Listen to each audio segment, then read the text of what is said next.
Spot right there. Right next to the from the Daily Mail. I think you can jump in right behind it.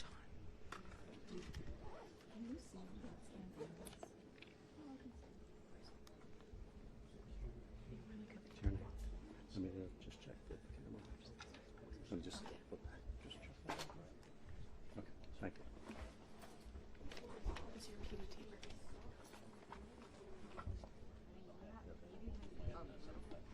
You want to be on camera? Yeah, because his camera's blocked. Yeah. I don't understand why it wasn't set up opposite. No, take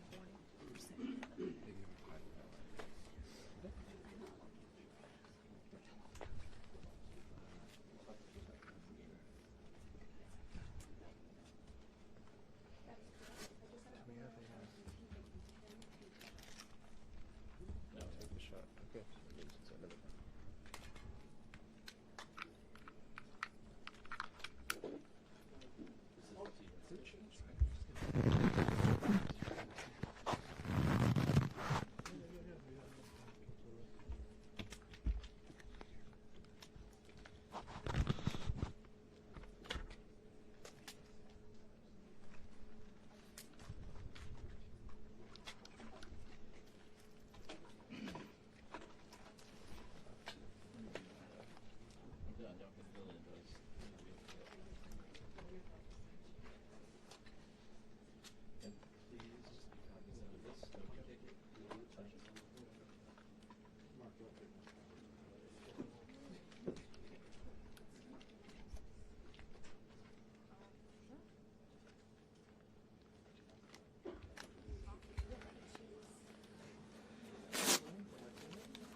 Who's back? No one said that. Okay.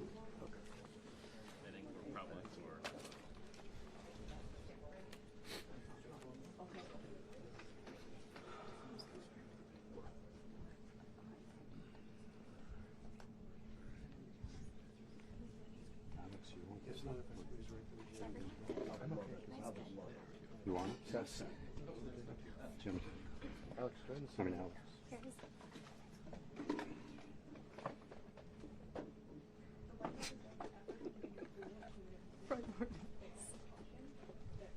You should start doing yoga at the library. Those squats. We need yoga. I love yogurt. Can you get on that? Can you get on that, Sid? Get that class going for us? Yeah, Peter, we have to add yoga at the library to the itinerary. Christine, you're plotting. Specifically outside on the lawn.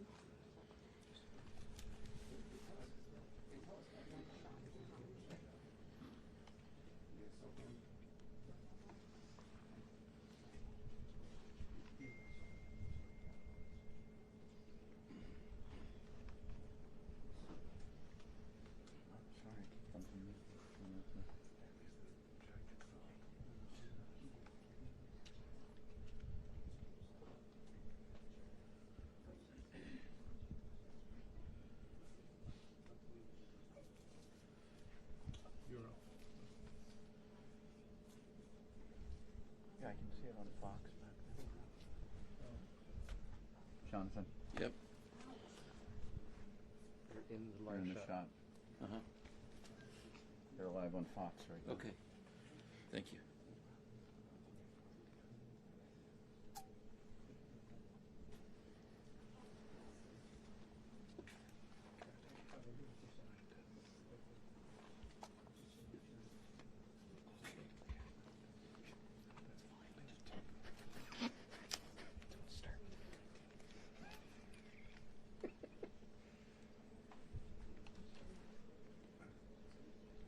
Here, watch out, your lenses.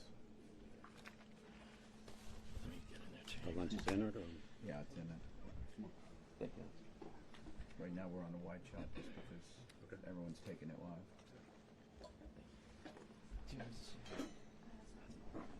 This is okay.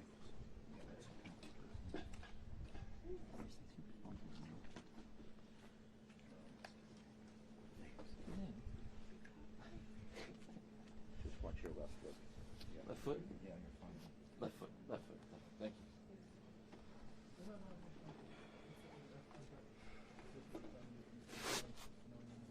What's everybody doing?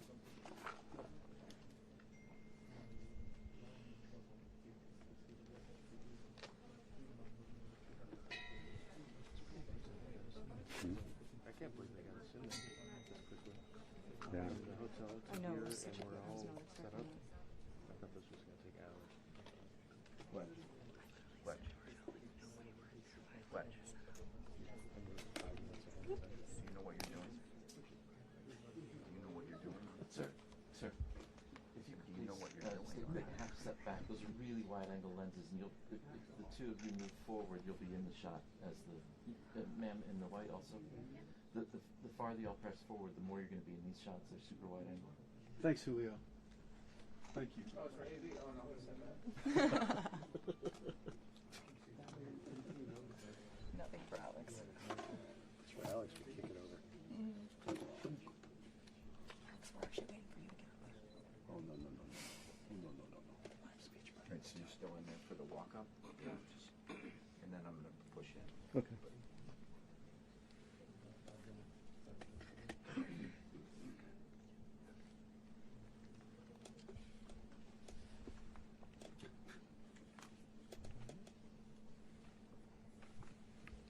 Test image. So handheld camera test image. Test image.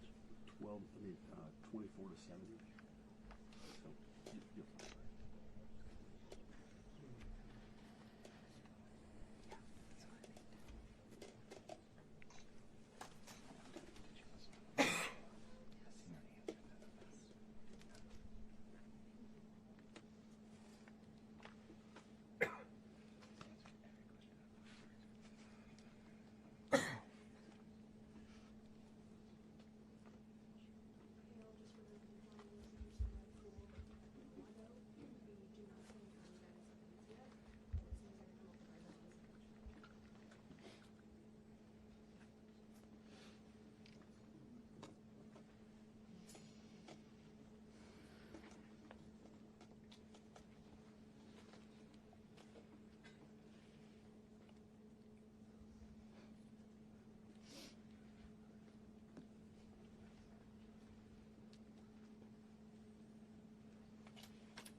Peter, how do you feel about that? I'm fine with that.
Sure.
Soft. 2 minutes. 2 minutes.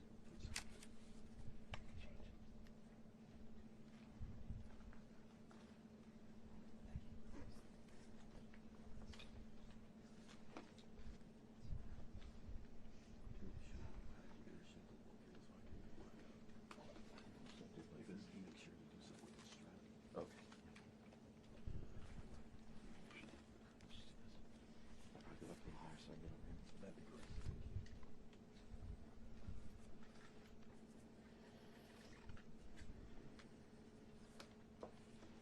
Thanks.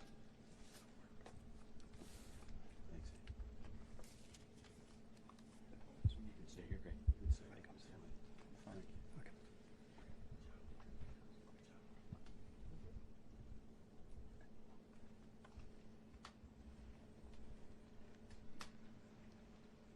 Sir, sir. Can you pull that rope back? Thank you. No. He said, do you want us to move the camera? Jesus Christ.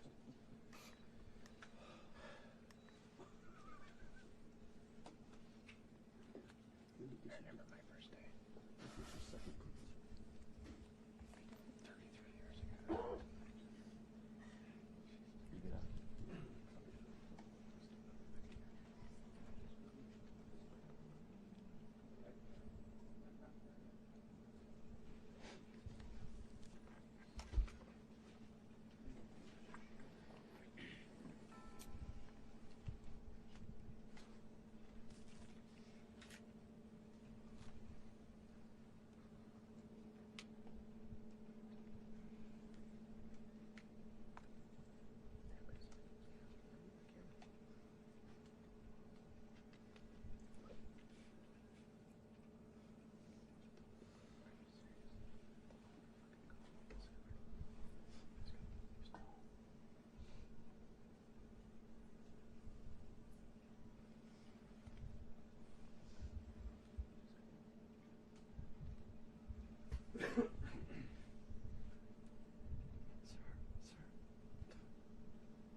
Thanks, Julio. It's primarily an issue for the walkout.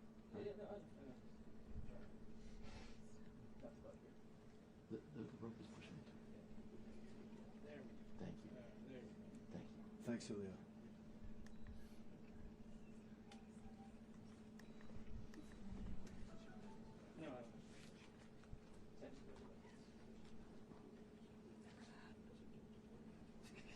Yeah. That's 16.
Just so you guys know, those mics are hot. Why don't we turn them off?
foot right keeps now. hitting the tripod. Is it true? Yeah. With the lens? Yeah. You're not gonna pan? I will, but not right now. Not until he's Okay. Peter, which direction should I move my feet? okay. To my right? To your right.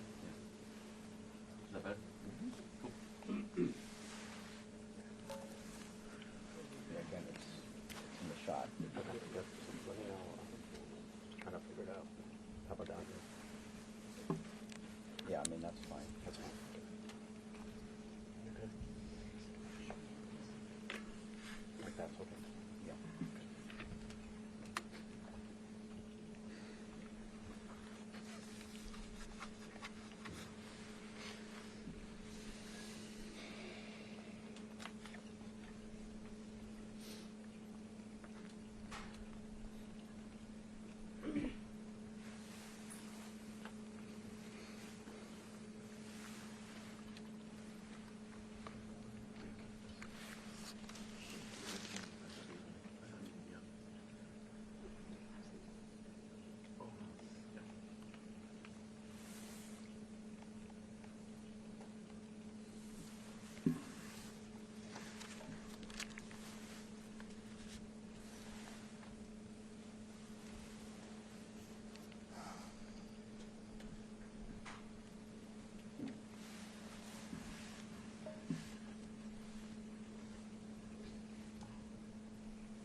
Like, what is he wearing?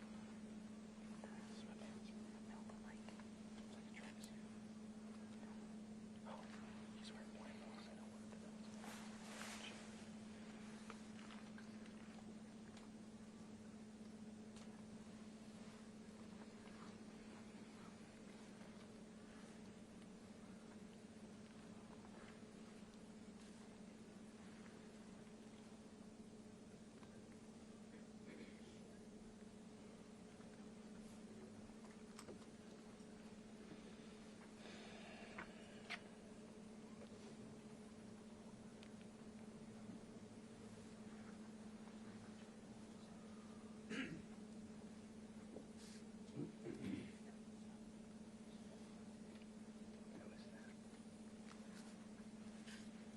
I have no idea. Is that Amy? That's Amy. That's the one her name was laying on the ground.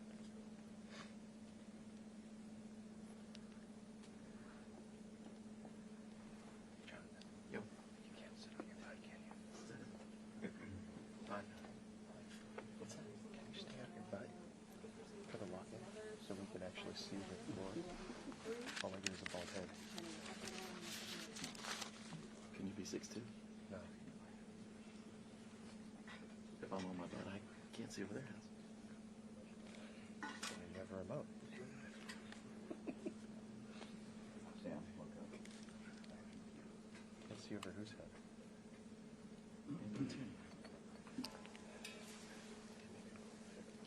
Huh?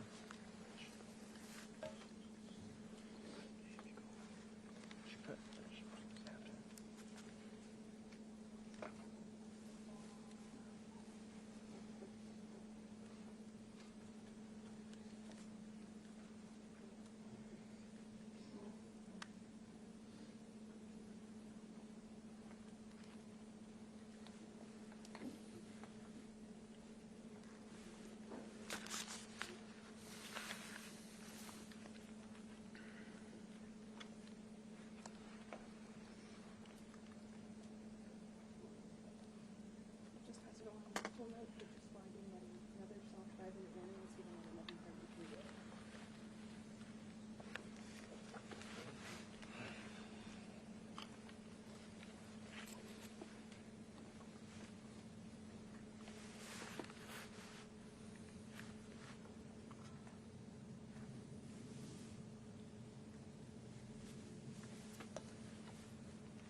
Okay, thank you very much. This is big stuff.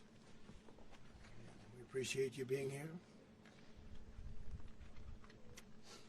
Late last night and early today, at my direction, the United States Armed Forces conducted an extraordinary military operation in the capital of Venezuela. Overwhelming American military power, air, land, and sea, was used to launch a spectacular assault. And it was an assault like people have not seen since World War II. It was a force against a heavily fortified military fortress in the heart of Caracas to bring outlaw dictator Nicolas Maduro to justice.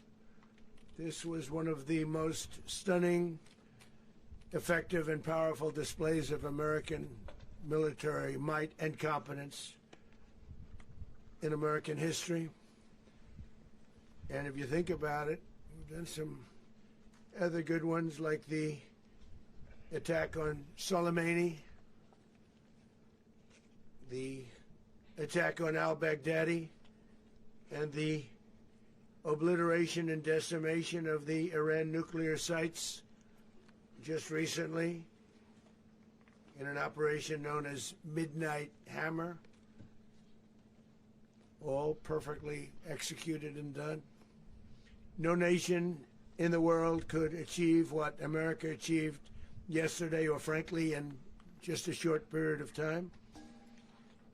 All Venezuelan military capacities were rendered powerless as the men and women of our military, working with U.S. law enforcement, successfully captured Maduro in the dead of night.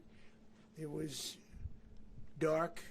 The lights of Caracas were largely turned off due to a certain expertise that we have. It was dark and it was deadly. But captured along with his wife,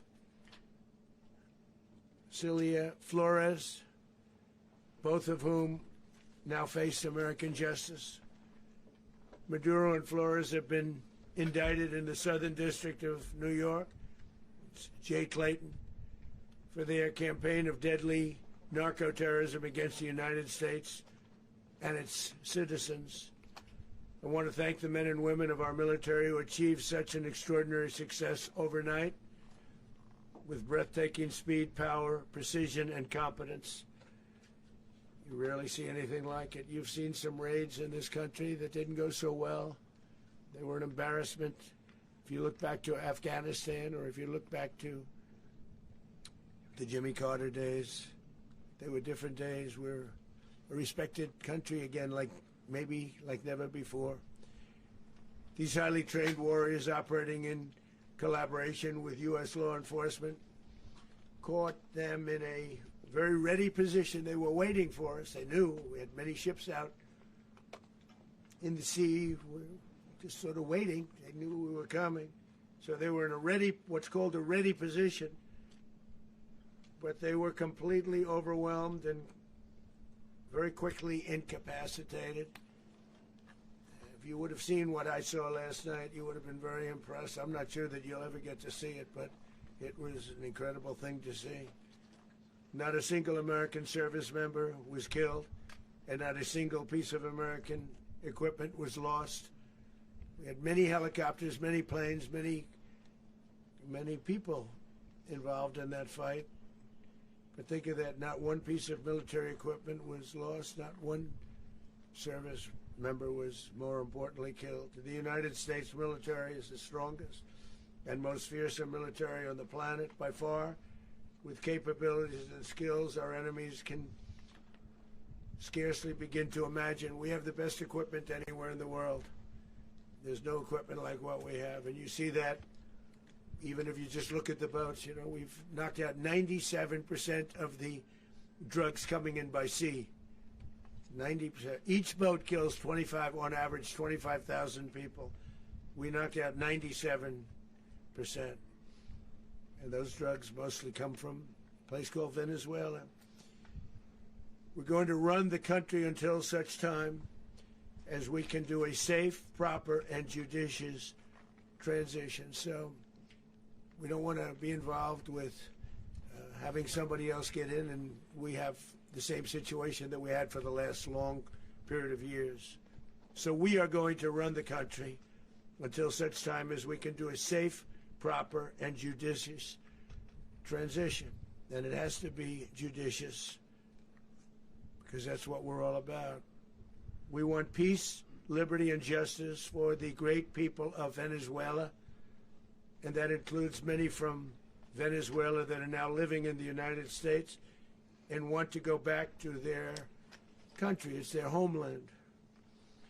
We can't take a chance that somebody else takes over Venezuela that doesn't have the good of the Venezuelan people in mind.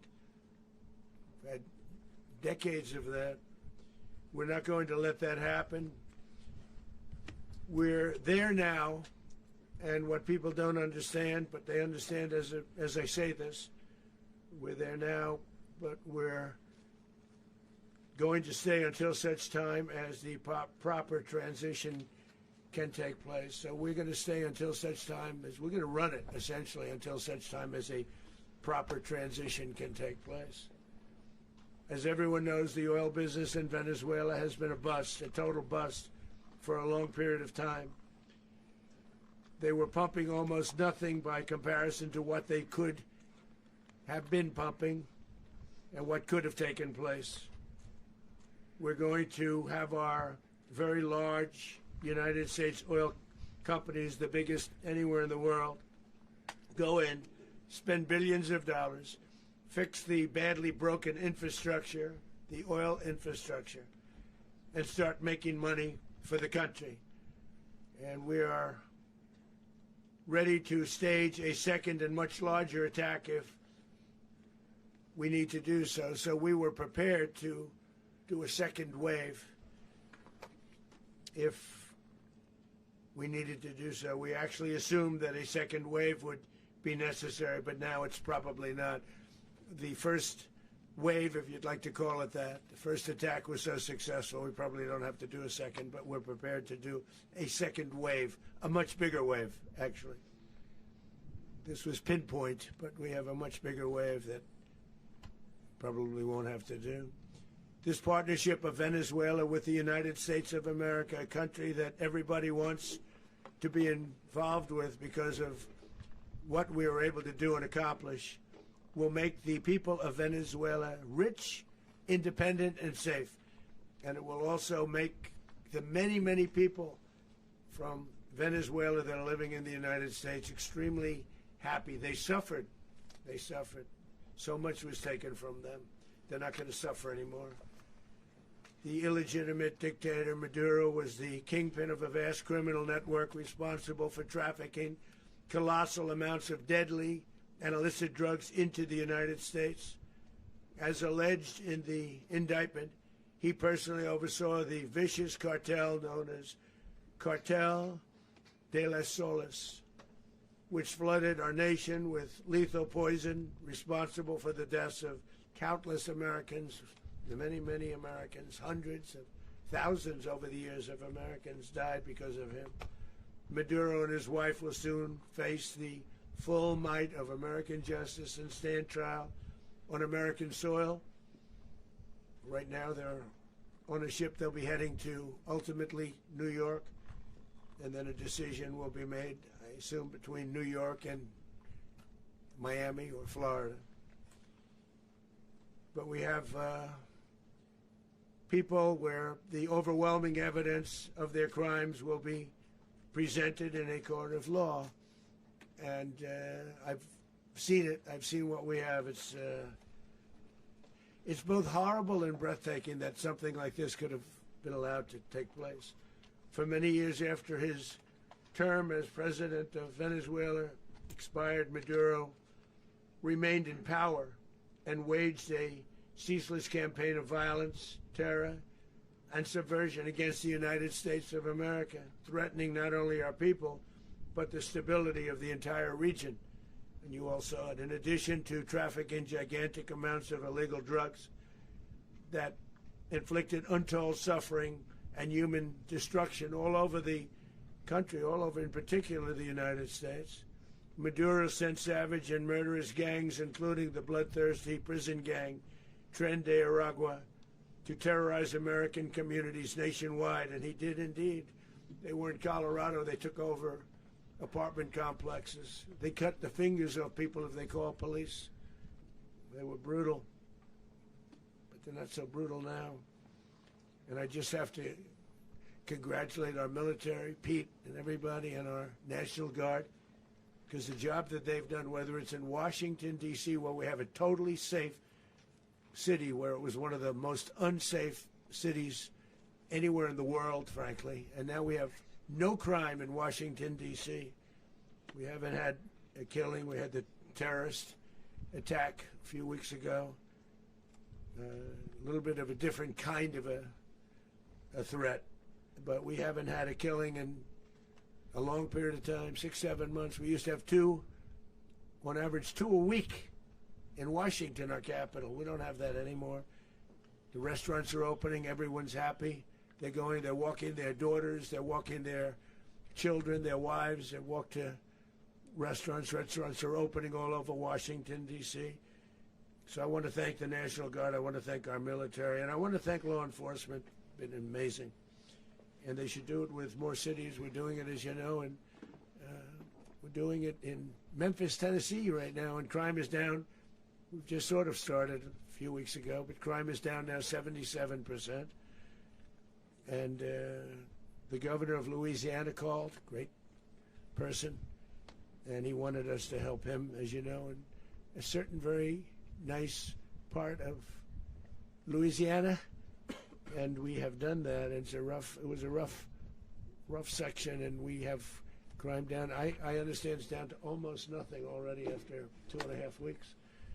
New Orleans, it's down to almost nothing, and we've only been there for 2.5 weeks. Can't imagine why governors wouldn't want us to help. We also helped, as you know, in Chicago, and crime went down a little bit there. We did a very small help because we had no working ability with the governor. The governor was a disaster, and the mayor was a disaster. But it knocked down crime. But we're pulling out of there when they need us. We'll know. You'll know. You'll be writing about it. And likewise, Los Angeles, where we saved Los Angeles early on, where the head of the police department made a statement that if the federal government didn't come in, we would have lost Los Angeles. That's long after the fires. That's when they had the riots in Los Angeles. We did a great job. Got no credit for it whatsoever, but that's okay. It doesn't matter. We don't need the credit. But we'll be pulling out when they need us. They'll call, or we'll go back if we have to. We'll go back. But we did a great job in various cities. But the place that we're very proud of is Washington, D.C., because it's our nation's capital. We took it from being a crime-ridden mess to being one of the safest cities in the country. But the gangs that they sent raped, tortured, and murdered American women and children. They were in all of the cities I mentioned, Tren de Aragua. And they were sent by Maduro to terrorize our people, and now Maduro will never again be able to threaten an American citizen or anybody from Venezuela. There will no longer be threats. For years I've highlighted the stories of those innocent Americans whose lives were so heartlessly robbed by this Venezuelan terrorist organization. Really one of the worst. One of the worst, they say the worst. Americans like 12-year-old Jocelyn Nungary from Houston. Beautiful Jocelyn Nungary, what happened to her? They, as you know, they kidnapped, assaulted, and murdered by Tren de Aragua animals. They murdered Jocelyn and left her dead under the bridge. There was a bridge that will never be the same to so many people after seeing what happened. As I've said many times, the Maduro regime emptied out their prisons, sent their worst and most violent monsters into the United States to steal American lives. And they came from mental institutions and insane asylums. They came from prisons and jails. The reason I say both, they sound similar. Actually, prisons little bit more hostile, a little bit tougher. A mental institution isn't as tough as an insane asylum, but we got them both. They sent from their mental institutions, they sent from their jails, prisons. They were drug dealers, they were drug kingpins, they sent everybody bad into the United States. But no longer, and we have now a border where nobody gets through. In addition, Venezuela unilaterally seized and sold American oil, American assets, and American platforms, costing us billions and billions of dollars. They did this a while ago, but we never had a president that did anything about it. They took all of our property. It was our property. We built it. And we never had a president that decided to do anything about it. Instead, they fought wars that were 10,000 miles away. We built Venezuela oil industry with American talent, drive, and skill, and the socialist regime stole it from us during those previous administrations, and they stole it through force. This constituted one of the largest thefts of American property in the history of our country. Considered the largest theft of property in the history of our country. Massive oil infrastructure was taken like we were babies, and we didn't do anything about it. I would have done something about it. We have far greater dominance right now. Everyone's coming back to us.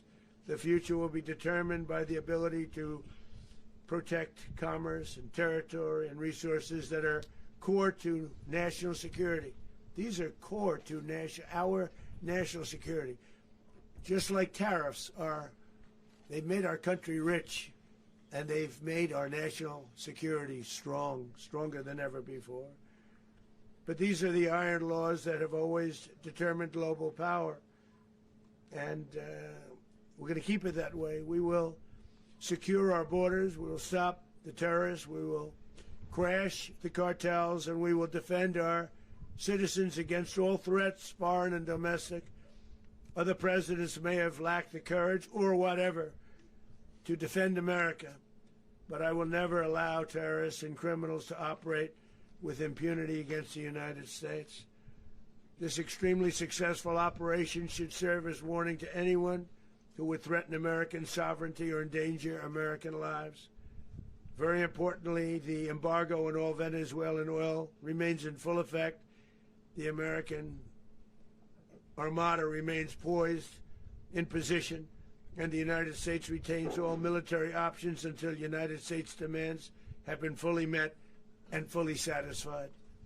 All political and military figures in Venezuela should understand what happened to Maduro can happen to them, and it will happen to them if they aren't just, fair, even to their people. The dictator and terrorist, Maduro, is finally gone in Venezuela. People are free. They're free again. It's been a long time for them, but they're free. America is a safer nation. This morning, it's a prouder nation this morning because it didn't allow this horrible person and this country that was doing very bad things to us. It didn't allow it to happen. And the Western Hemisphere is right now a much safer place to be. So I want to thank everybody for being here. I want to thank General Raisin Kane. He's a fantastic man. I've worked with a lot of generals. I worked with some I didn't like. I worked with some I didn't respect. I worked with some that just weren't good. But this guy is fantastic. I watched last night one of the most precise attacks on sovereignty. I mean, it was an attack for justice. And I'm very proud of him, and I'm very proud of our Secretary of War, Pete Hegseth, who I'm going to ask to say a few words. Thank you very much. Mr. President, can you explain how the U.S. will run Venezuela? Well, thank you, Mr. President. Finally, a commander-in-chief the world respects and the American people deserve. And as the President said, words can barely capture the bravery and the power and the precision of this historic operation. A massive joint military and law enforcement raid flawlessly executed by the greatest Americans our country has to offer.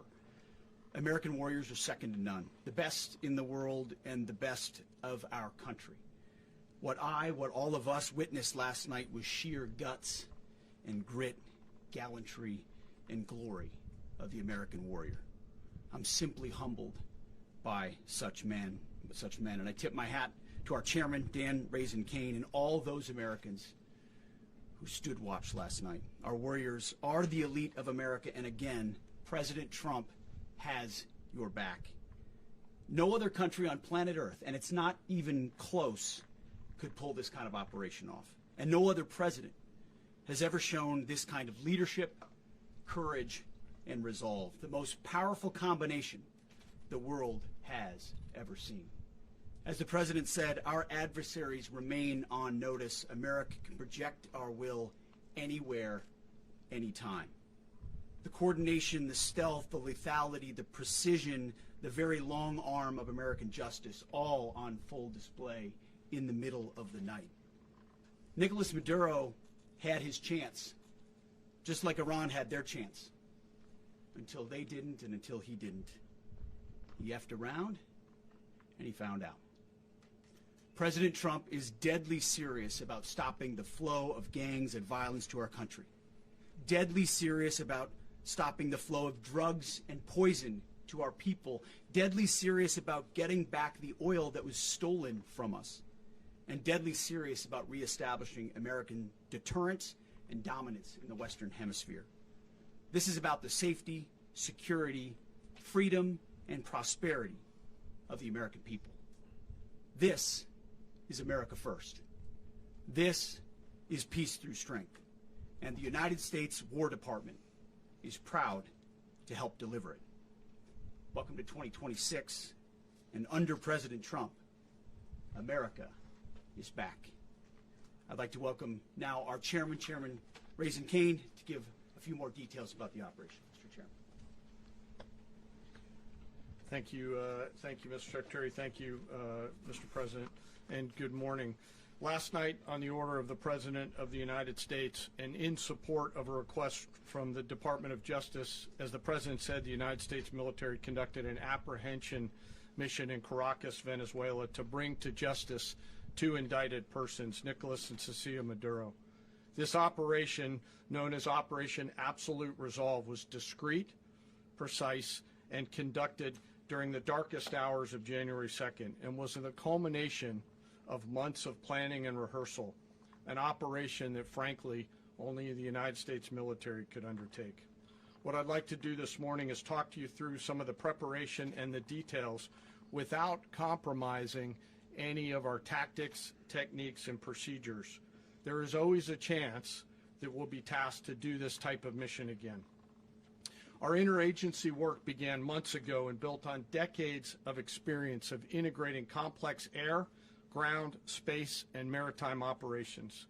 While the past 2 decades have honed the skills of our special operations forces, this particular mission required every component of our joint force, with soldiers, sailors, airmen, Marines, and Guardians working in unison with our intelligence agency partners and law enforcement teammates in an unprecedented operation. We leveraged our unmatched intelligence capabilities and our years of experience in hunting terrorists, and we could not have done this mission without the incredible work by various intelligence agencies, including the CIA, NSA, and NGA. We watched, we waited, we prepared, we remained patient and professional. This mission was meticulously planned, drawing lessons from decades of missions over the last many years, many missions over these last many years. This was an audacious operation that only the United States could do. It required the utmost of precision and integration within our joint force. And the word integration does not explain the sheer complexity of such a mission. An extraction so precise it involved more than 150 aircraft launching across the Western Hemisphere in close coordination, all coming together in time and place to layer effects for a single purpose: to get an interdiction force into downtown Caracas while maintaining the element of tactical surprise. Failure of one component of this well-oiled machine would have endangered the entire mission, and failure is never an option for America's joint force. Those in the air over Caracas last night were willing to give their lives for those on the ground and in the helicopters. Let me talk a little bit about the preparation. After months of work by our intelligence teammates to find Maduro and understand how he moved, where he lived, where he traveled, what he ate, what he wore, what were his pets, in early December, our force was set pending a series of aligned events. Key was choosing the right day to minimize the potential for civilian harm and maximize the element of surprise and minimize the harm to the indicted personnel so, as the President said, they could be brought to justice. And as the President said earlier today, weather in Venezuela is always a factor this time of the year. And over the weeks through Christmas and New Year's, the men and women of the United States military sat ready, patiently waiting for the right triggers to be met and the President to order us into action. Last night, the weather broke just enough, clearing a path that only the most skilled aviators in the world could maneuver through.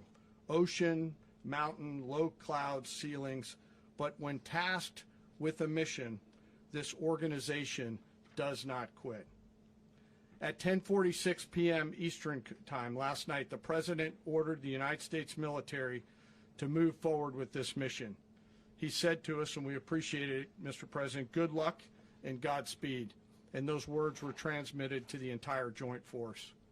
Over the course of the night, aircraft began launching from 20 different bases on land and sea across the Western Hemisphere. In total, more than 150 aircraft, bombers, fighters, intelligence, reconnaissance, surveillance, rotary wing were in the air last night. Thousands and thousands of hours of experience were airborne. Our youngest crew member was 20, and our oldest crew member was 49, and there's simply no match for American military might.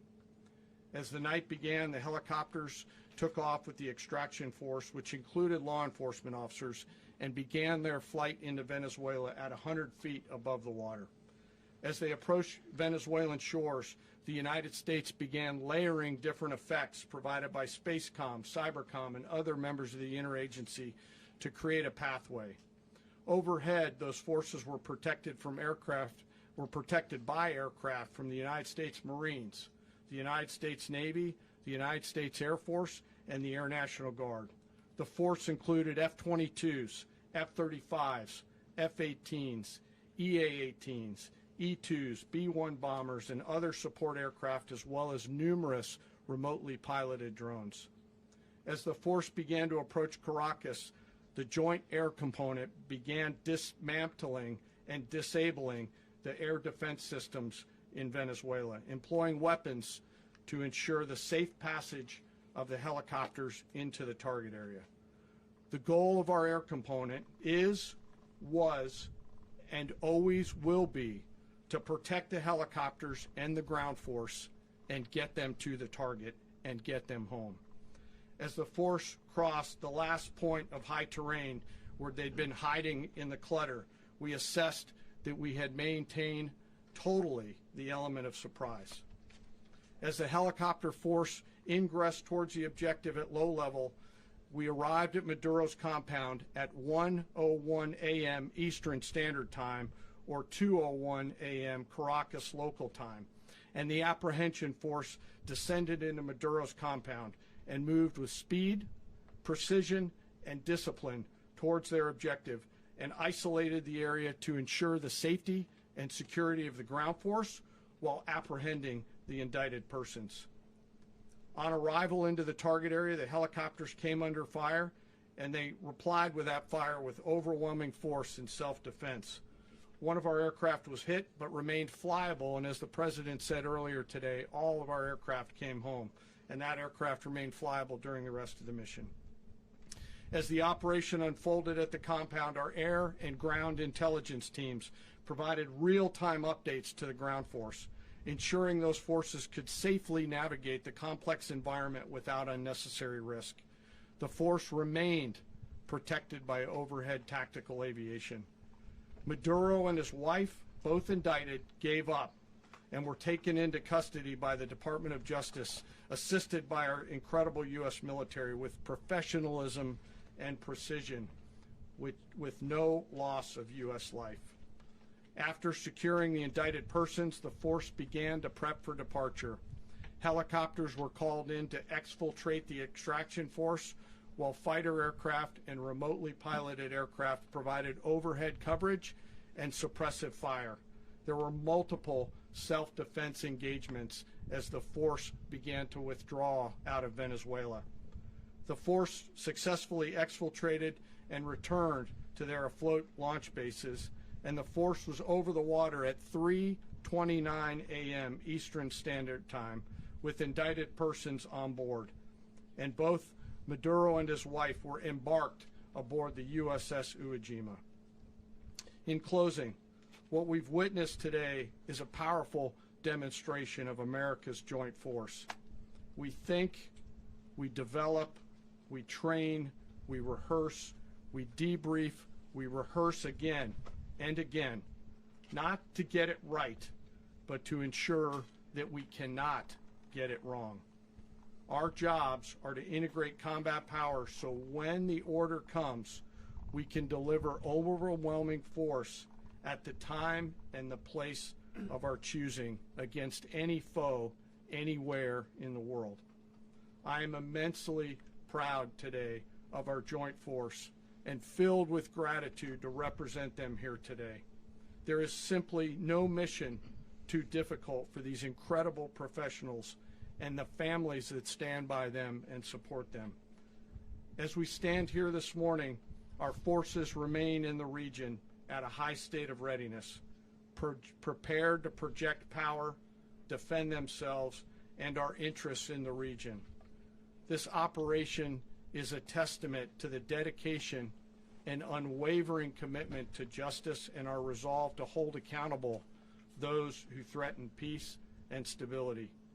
In closing, I want to express my heartfelt gratitude to the brave men and women who executed this mission. Their courage and tireless commitment to our nation are what makes us strong. Thank you, Mr. Secretary, and thank you, Mr. President. Well, I don't have much to add to what you've heard now, other than the following points. Nicolas Maduro was indicted in 2020 in the United States. He is not the legitimate president of Venezuela. That's not just us saying it. The first Trump administration, the Biden administration, the second Trump administration, none of those three recognized him. He's not recognized by the European Union and multiple countries around the world. He is a fugitive of American justice with a $50 million reward, which I guess we saved $50 million. And we should make sure. Yeah, exactly. But don't let anybody claim it. Nobody deserves it but us. But I want to be clear about one thing. Nicolas Maduro had multiple opportunities to avoid this. He was provided multiple very, very, very generous offers and chose instead to act like a wild man, chose instead to play around. And the result is what we saw tonight. The other message here is the following. You have a guy, like many people around the world, they like to play games. You have a guy who decides he's going to invite Iran into his country, is going to, do the confiscation of American oil companies, is going to flood our country with gang members, is going to take Americans prisoner and try to hold them for hostage and trade them like he was able to do with the Biden administration. Basically likes to play games all this time and thinks nothing's going to happen. And I hope what people now understand is that we have a president. The 47th president of the United States is not a game player. When he tells you that he's going to do something, when he tells you he's going to address a problem, he means it. He actions it. I can tell you, I've watched this process now for 14, 15 years, been around it. Everybody talks, I'm going to do this, I'm going to do that. When I get there, we're going to do this, we're going to take. This is a president of action. Like, I don't understand yet how they haven't figured this out. And now, if you don't know, now you know. Because this is the way it's going to play out. And I think people need to understand that this is not a president that just talks and does letters and press conferences. And, if he says he's serious about something, he means it. And this is something that was a direct threat to the national interest of the United States, and the president addressed it. There's a president of peace, by the way. I told you what I just said earlier. This guy had multiple opportunities to find his way somewhere else and figure out another. He could have been living somewhere else right now very happy, but instead he wanted to play big boy. And so now, he's got other sets of problems on his hands. And but I think the message here should be for the world. Look, the president doesn't go out looking for people to pick fights with. He's not, generally wants to get along with everybody. We'll talk and meet with anybody. But don't play games. Don't play games with this president's in office, because it's not going to turn out well. And so I hope that, I guess that lesson was learned last night, and we hope it'll be instructive moving forward. Is that a message for Cuba? Mr. President. Mr. President. Mr. President. Mr. President. Mr. President. You said that the U.S. is going to run Venezuela, so who's in power right now?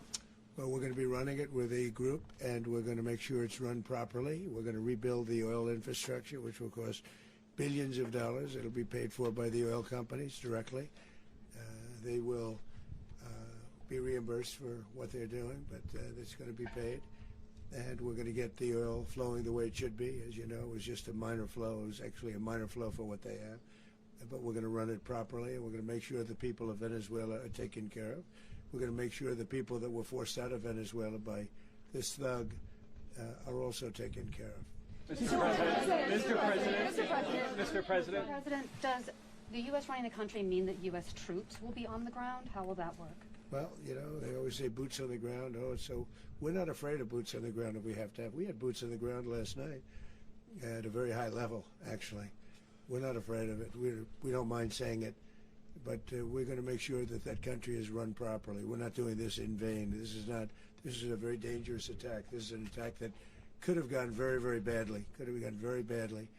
We could have lost a lot of people last night. We could have lost a lot of dignity. We could have lost a lot of equipment. The equipment is less important, but we could have lost a lot. And we're going to make sure that this is proper. We're there now. We're ready to go again if we have to. We're going to run the country right. It's going to be run very judiciously, very fairly. It's going to make a lot of money. We're going to give money to the people. We're going to reimburse people that were taken advantage of. We're going to take care of everybody.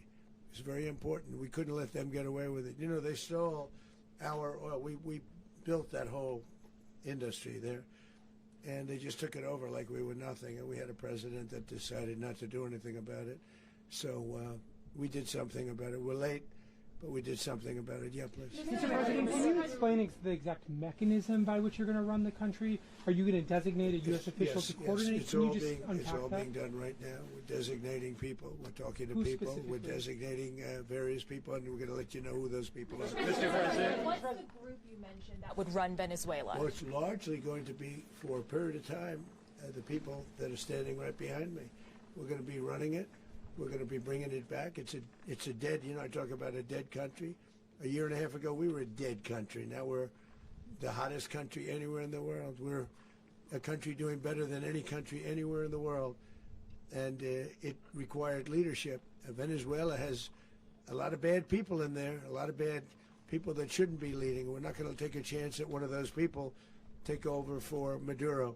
So you can look at, and others, we have fantastic people, including people in the military. So we're going to have a group of people running it until such time as it can be put back on track, make a lot of money for the people, and give people a great way of life, and also reimbursement for people in our country that were forced out of Venezuela. Mr. President. Rubio would be. You said earlier today that you weren't going to back Machado to come back and be the opposition leader in your Fox and Friends interview. And then you also mentioned the vice president of Venezuela. Are you going to work with the vice president of Venezuela, or how do you foresee the relationship Well, I going? understand she was just sworn in, but she was, as you know, picked by Maduro. So Marco's working on that directly. He just had a conversation with her, and she's essentially willing to do what we think is necessary to make Venezuela great again. Very simple. Mr. President, Colombian President Gustavo Petro, a couple weeks ago, he said he's got to watch his ass. And today, he said he's not concerned about anything happening to him in the aftermath of this operation. So, just what your message is Well, about he that. has cocaine mills. He has factories where he makes cocaine. And yeah, I think I stick by my first statement. He's making cocaine. They're sending it into the United States. So he does have to watch his ass. Mr. President. Mr. President, did you notify any members of Congress in advance? Marco, do you want to talk about that? Because you were involved in it. Sure. We call members of Congress immediately after. This was not the kind of mission that you can do congressional notification on. It was a trigger-based mission in which conditions had to be met night after night. We watched and monitored that for a number of days. So it's just simply not the kind of mission you can call people and say, hey, we may do this at some point in the next 15 days. But it's largely a law enforcement function. Remember, at the end of the day, at its core, this was an arrest of 2 indicted fugitives of American justice, and the Department of War supported the Department of Justice in that job. Now, there are broader policy implications here, but it's just not the kind of mission that you can pre-notify because it endangers the mission. If I can add one thing to that, Congress has a tendency to leak. This would not be good. If they leaked, General, I think it would have been maybe a very different result. But I have to say, they knew we were coming at some point, you know. A lot of ships out there, they sort of knew we were coming. But Congress will leak, and we don't want leakage. Mr. President, you were one of the only people to watch this all play out live. What was Maduro doing when the U.S. forces entered what I assume would be his home? And also, was there any point where the U.S. was considering if Maduro pushed back or resisted killing Maduro? It could have happened. It could have happened. He was trying to get into a safe place. You know what a safe place is, all steel. And he wasn't able to make it to the door because our guys were so fast. They went through the opposition so fast. And there was a lot of opposition. You know, people were wondering, do we get them by surprise? Sort of surprised, but they were waiting for something. It was a lot of opposition. There was a lot of gunfire. You saw some of it today. But he was trying to get to a safe place, which wasn't safe because we would have had the door blown up in about 47 seconds, they say on average, regardless of how thick the steel was. It was a very thick door. It was a very heavy door, but he was unable to get to that door. He made it to the door. He was unable to close it. So where is Maduro going to be? Go ahead, finish. Where is Maduro going to be in the time being right now? Do you know his exact whereabouts? Well, eventually, ultimately, in the near future, he's going to be brought to New York. And where is he going to be held? Where is he going to be held in New York? Do you know? That's going to be up to the officials that do these things. Mr. President, the U.S. has something of a mixed track record of ousting dictators without necessarily a plan for what comes afterwards. Did that weigh on your decision making? Well, that's why we had different presidents, but with me, that's not true. With me, we've had a perfect track record of winning. We win a lot, and we win. If you look at Soleimani, you look at al-Baghdadi, you look at the Midnight Hammer. Midnight Hammer was incredible. Right now, you wouldn't have peace in the Middle East. We have essentially peace in the Middle East because of that. If we weren't successful with Midnight Hammer, you wouldn't have peace in the Middle East. So, with me, you've had a lot of victory. You've had only victories. You've had no losses. Yeah. Mr. President, can you? How long do you expect the U.S. to run Venezuela, and how soon do you want the Venezuelan people to hold elections? So I'd like to do it quickly, but it takes a period of time. You know, we're rebuilding. We have to rebuild their whole infrastructure. The infrastructure is rotted. It's actually very dangerous. It's blow-up territory. Oil is very dangerous. It's a very dangerous thing to take out of the ground. It can kill a lot of people. It has killed a lot of people doing just that. The infrastructure is old. It's rotted.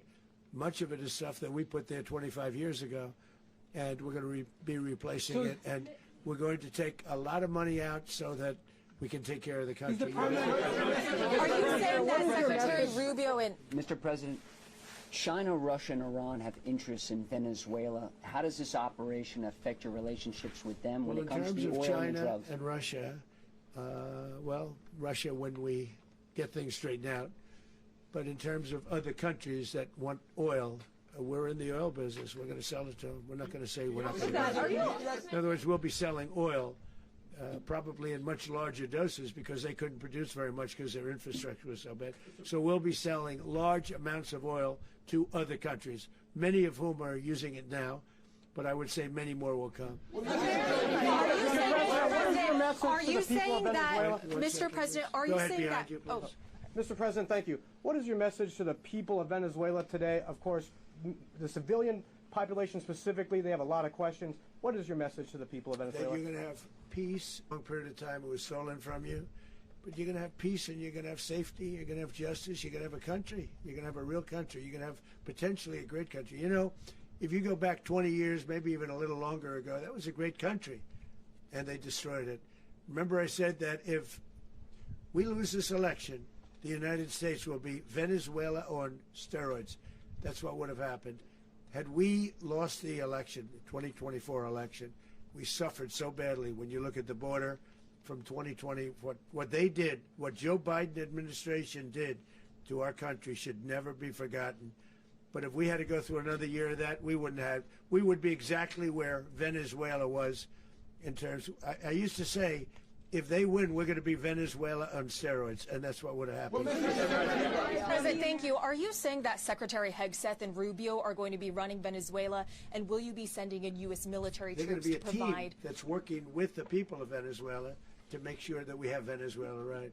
Because for us to just leave, who's going to take over? I mean, there is nobody to take over. You have a vice president who's been appointed by Maduro. And right now she's the vice president, and she's, I guess, the president. She was sworn as president just a little while ago. She had a long conversation with Marco, and she said, we'll do whatever you need. I think she was quite gracious, but she really doesn't have a choice. We're going to have this done right. We're not going to just do this with Maduro, then leave like everybody else, leave and say, let it go to hell. If we just left, it has zero chance of ever coming back. We'll run it properly. We'll run it professionally. We'll have the greatest oil companies in the world go in and invest billions and billions of dollars and take out money, use that money in Venezuela. And the biggest beneficiary are going to be the people of Venezuela. And also, I can't stress this strongly enough, the people that got thrown out of Venezuela that are now in the United States, and frankly, some want to stay, and some probably want to go back. Yeah. So, Mr. President, what's being done to protect Americans in the country, and were any of the detained Americans Well, right now they're arrested very last protected night? because nobody's going to mess with us. They're very protected. The people of, and we let them know that you better not touch one of them. Are you concerned that bad elements of the Maduro regime will remain in place? Well, we know who they are. We're on them, and they're acting much differently now than they would have acted 2 days ago. And what can you okay, say wait, about behind you, please. Mr. President, why is running a country in South America America first? Well, I think it is because we want to surround ourselves with good neighbors. We want to surround ourselves with stability. We want to surround ourselves with energy. We have tremendous energy in that country. It's very important that we protect it. We need that for ourselves. We need that for the world. And we want to make sure we can protect it. Mr. President, Yes, sir. Please, go ahead. Yeah, is there a message here for Cuba and Diaz-Canel? Well, Cuba's an interesting case. Cuba is, not doing very well right now. That system has not been a very good one for Cuba. The people there have suffered for many, many years. And I think Cuba is going to be something we'll end up talking about because Cuba is a failing nation right now, very badly failing nation. And we want to help the people. It's very similar in the sense that we want to help the people in Cuba, but we want to also help the people that were forced out of Cuba and living in this country. Do you want to say something about that, Marco, please? Well, I mean, I just gave you a statement a few minutes ago about, when the president speaks, you should take him seriously. So suffice it to say, Cuba is a disaster. It's run by incompetent, senile men, and in some cases, not senile, but incompetent nonetheless. It has no economy. It's in total collapse. And by the way, they were, all the guards that helped protect Maduro, this is well known, their whole spy agency, all that were full of Cubans. I mean, it's amazing. This poor island took over Venezuela in some cases. One of the biggest problems that Venezuelans have is they have to declare independence from Cuba. They tried to basically colonize it from a security standpoint. So, yeah, look, if I lived in Havana and I was in the government, I'd be concerned, at least a little bit. Are you cutting off the oil flow to Cuba from Venezuela? Well, the president already announced a week ago that anything that's sanctioned, it's sanctioned oil, it's not going to be allowed to get there. So that's an The answer is yes. Mr. President, Is the U.S. aware of the location of opposition leader Machado, and have you been in contact with her? No, we haven't. No, we haven't. Mr. President, on Monday. I think it would be very tough for her to be the leader. She doesn't have the support within or the respect within the country. She's a very nice woman, but she doesn't have the respect. Mr. President, is it possible that the U.S. ends up administrating Venezuela for years? Well, it won't cost us anything because the money coming out of the ground is very substantial, so it's not going to cost us anything. So the U.S. isn't going to dedicate money to... Well, we want safety there. We want to be surrounded by countries that aren't housing all of our enemies all over the world. That's what was happening, and you don't want to have that. But we're going to be rebuilding, and we're not spending money. The oil companies are going to go in. They're going to spend money. We're going to take back the oil that, frankly, we should have taken back a long time ago. A lot of money is coming out of the ground. We're going to get reimbursed for all of that. We're going to get reimbursed for everything that we spend. So it's going to be a very important. This is a very big evening that took place last night. We have to be surrounded by safe, secure countries, and we also have to have energy. Very important. We have to have energy that's real energy, not where they're getting 4% and 5% of the energy out of the ground. You take a look. It was such a disaster. So what's going to happen with Venezuela, I think, over the next period of a year is going to be a great thing, and the people of Venezuela will be the biggest beneficiaries. Mr. President, U.S. military. Mr. President, thank you. What did you last speak to Maduro about when you spoke? And is the Well, US I don't want to at get war into with the Venezuela? conversations, but I did have conversations with him, and I said, you got to surrender. And I actually thought he was pretty close to doing so, but now he wished he did, yeah. Mr. President, can you explain, you said that Maduro is responsible for drug trafficking. You recently pardoned the former president of Honduras who was convicted of many drug trafficking. Can you explain how these two situations are different? And would you ever pardon Maduro? I endorsed, as you know, the winning president, the man who won in Honduras. I endorsed the man who won in Chile. I endorsed the man who won in Argentina. And we are doing very well with that whole group. What the man that I pardoned was, if you could equate it to us, he was treated like the Biden administration treated a man named Trump. That didn't work out too well for them. This was a man who was persecuted very unfairly. He was the head of the country. He was persecuted very unfairly. And there are a number of them. And we felt that it was a very unfair situation that happened to him. He's also a party member of the man who won. So obviously the people liked what I did. And one of the reasons that was done is because of the fact that the party in power felt very strongly that that man was treated very badly. I studied it very quickly, and then I studied it in great detail.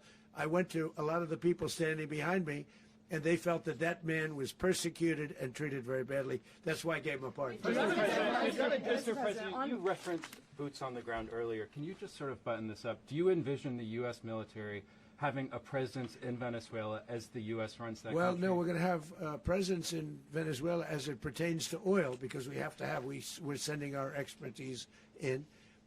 So you may need something, not very much. But no, we're going to be taking out a tremendous amount of wealth out of the ground, and that wealth is going to the people of Venezuela and people from outside of Venezuela that used to be in Venezuela. And it goes also to the United States of America in the form of reimbursement for the damages caused us by that country. So I want to thank you all very much. Thank you. Do you have one? Yes, please. You were so nice before. I'm going to give you the final question. Go Thank ahead. you, Mr. Unless it's a President. bad question, in It's which about case I'll Putin. go one more. It's about who? It's about Putin, if you want. About Putin? Well, that's always nice You had a to talk phone. about Putin. You had a phone call with him Yeah. on Monday. Did he talk at all about Maduro? Did y'all talk about this? No, we didn't. And We then- never spoke about Maduro. Are you mad at him right now? I mean, there's this I'm not intelligence. thrilled with Putin. I'm not thrilled with Putin. He's killing too many people. There was that I intelligence. thought that would be so. I settled 8 1/4 war. You know what the 1/4 was?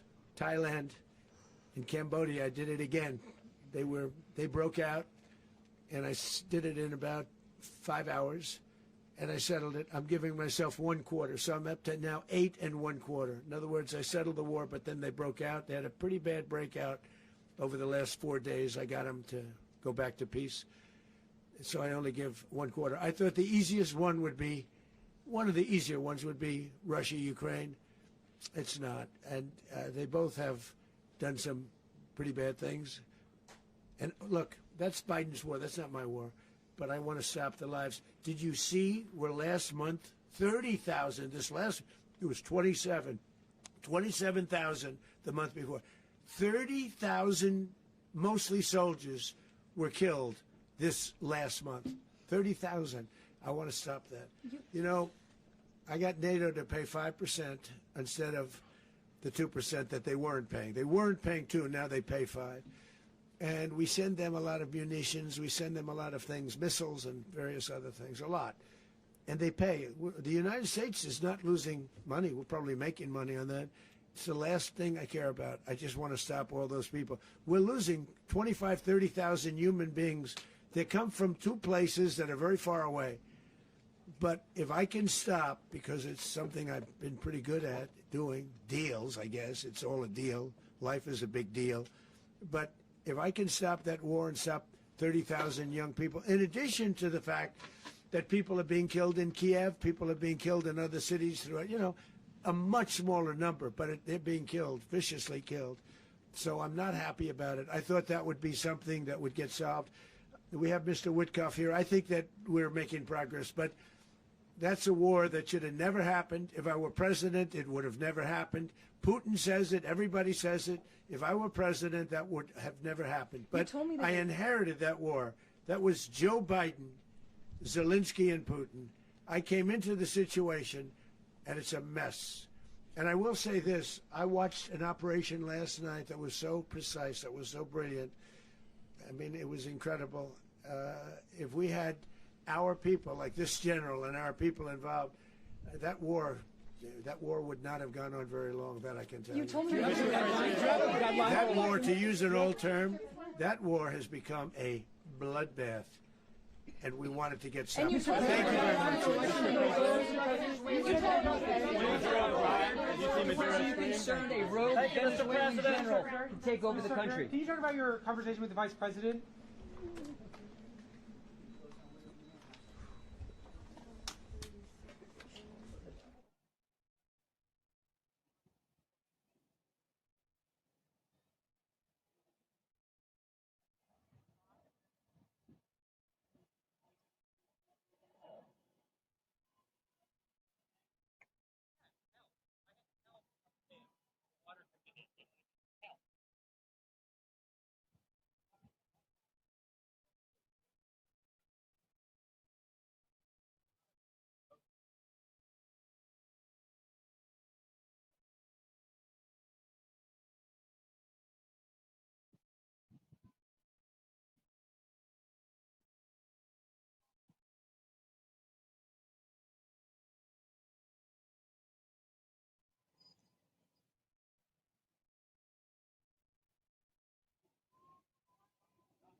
That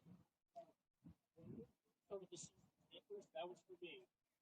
So I really, the first thing, like, okay, that's 16.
You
got